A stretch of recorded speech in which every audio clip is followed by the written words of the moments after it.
friends, welcome back to my channel, or welcome to my channel if you haven't been here before. I'm Erin, and for today's video we are going to be talking about a miracle that occurred fairly close to where I live.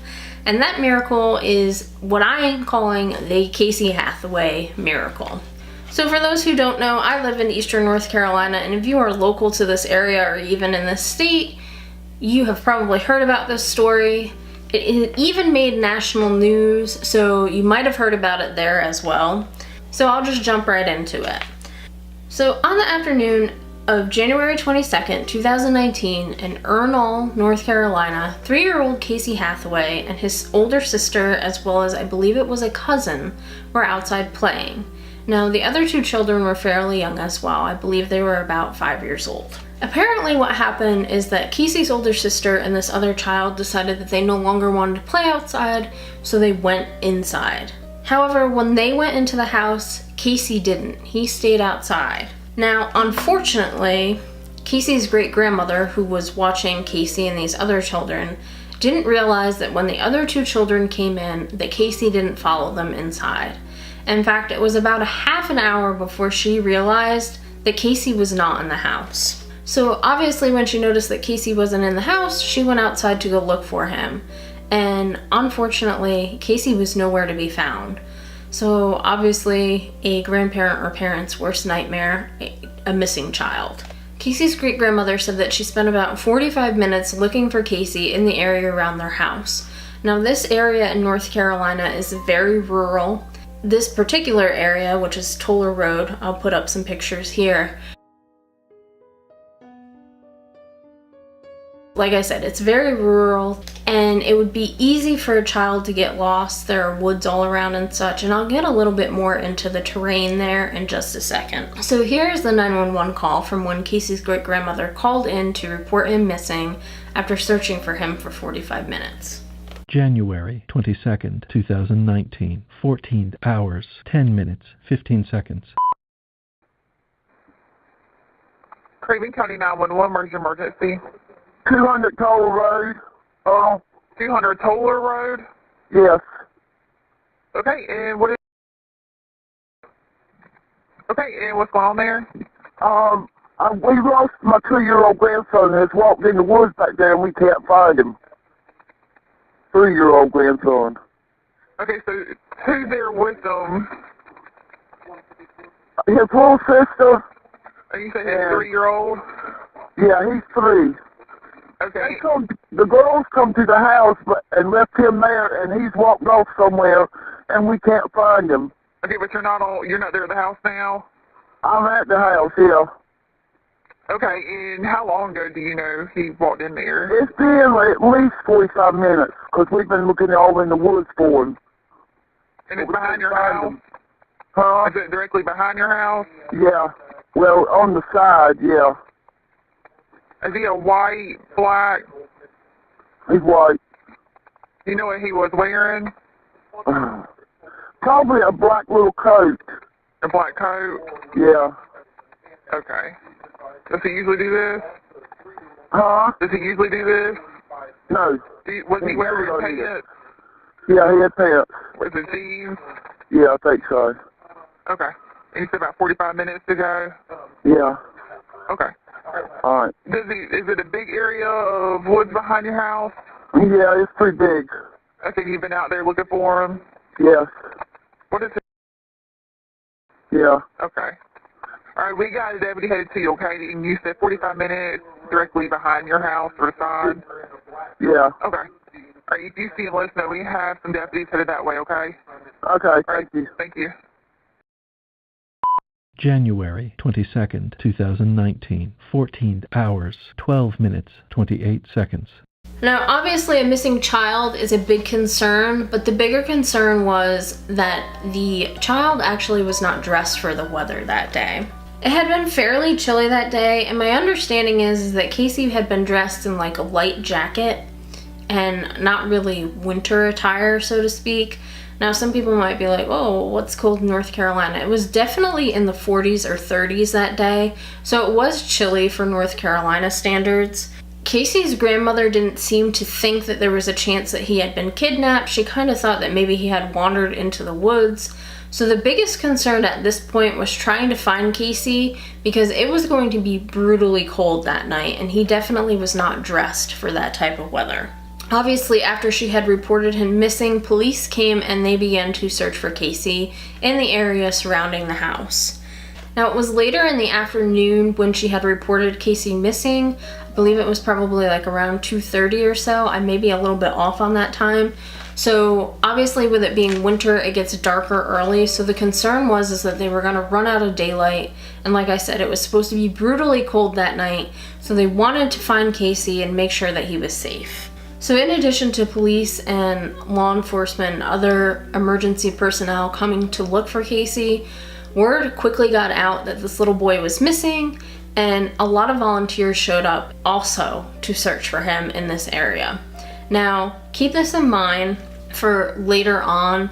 Some of the volunteers that night that were looking for Casey actually claimed to have seen a bear, and like I said, keep that in mind because this is important for later. As I had stated earlier, the area that Casey went missing in was very rural. It had woods, it had areas where logging had been going on, and it has been a very wet winter, fall. It's just been very wet in this area. So it's very muddy and gross out, especially like in these areas where they're doing logging in the forest. Now there's the area that's cleared near where he lives from logging, but there's also a very dense forest there too. In addition to that, there's sinkholes in this area, and like I said, because it's been so wet from the amount of rain that we've gotten, these sinkholes are often filled with water. So not a good combination for a little 3-year-old boy who's not dressed for the weather, obviously. And then also on top of that, just the terrain itself being fairly rough for a small child to be wandering around in. Everyone wanted to find Casey as quickly as possible that night because of the temperatures and the terrain. It was such a situation that it wasn't likely that a little boy that was only 3 years old and fairly small, and dressed as he would even survive the night. Unfortunately, Casey was never found that night. Now, like I said, word spread pretty quickly that this little boy was missing, so on the second day, hundreds of volunteers showed up to help in the search for Casey Hathaway. Professionals came with dogs that are taught to seek out people. Obviously, different law enforcement agencies were there, emergency personnel from different places, people from different states even showed up. The area that we live in has a big military presence, so a lot of Marines and other military personnel also showed up in order to help search for Casey. It was this time that the FBI, as well as the Center for Missing and Exploited Children, also became involved in the case. Now, the weather on the 23rd during the day was much better. It was in the mid to high 60s and was fairly sunny that day. So it was good weather to search for Casey, as well as if he had survived the night, there was hope that this warm weather would continue to keep him thriving. However, the weather that night was definitely supposed to take a very big turn for the worst. So even with so many people volunteering and searching for Casey, he was not found on the 23rd before nightfall. People were scouring the immediate area as to where Casey was, and like I said, he was not found. Now that evening, volunteers were sent home due to safety concerns because of the weather that was supposed to be coming through. That night we had severe storms, and it wasn't necessarily thunderstorms, although there were a few claps of thunder. But the wind was terrible that night. We had some pretty driving rain, and it went from being close to 70 degrees to back into the 30s that night. So you pair in the freezing temperatures and the weather that was going on, and it seemed like that would be a pretty grim outcome as to whether or not Casey would be found alive and well or not. Now, at this point, officials were still just treating this as a missing child case. They felt that Casey had just wandered off into the woods, and they didn't believe that this was a case where he had been abducted or anything else like that. Now, there were many people that began to wonder if, in fact, Casey had actually been abducted, or even worse. And I think that part of the reason for that and why a lot of people quickly turned to this notion was because of the Mariah Woods case, which was also in this area. Now, if you haven't heard about the Mariah Woods case, It started out with pretty similar circumstances. It started with a 911 call where the child was reported missing from the house. However, that case took a much more sinister turn, and I'll say allegedly here because he hasn't been convicted of it, but allegedly Mariah's, not sure if it was her stepfather or just her mother's significant other, he actually allegedly had murdered the little girl. So a lot of people had this fresh in their mind because that really didn't happen too long ago. In fact, I think it was less than a year ago that had happened. So I think a lot of people immediately kind of turned to thinking that that was the case here. And honestly, at first, I will be the first one to admit that that was definitely in the back of my mind as to what probably had happened to him. But thankfully, as you'll find out, that was not the case.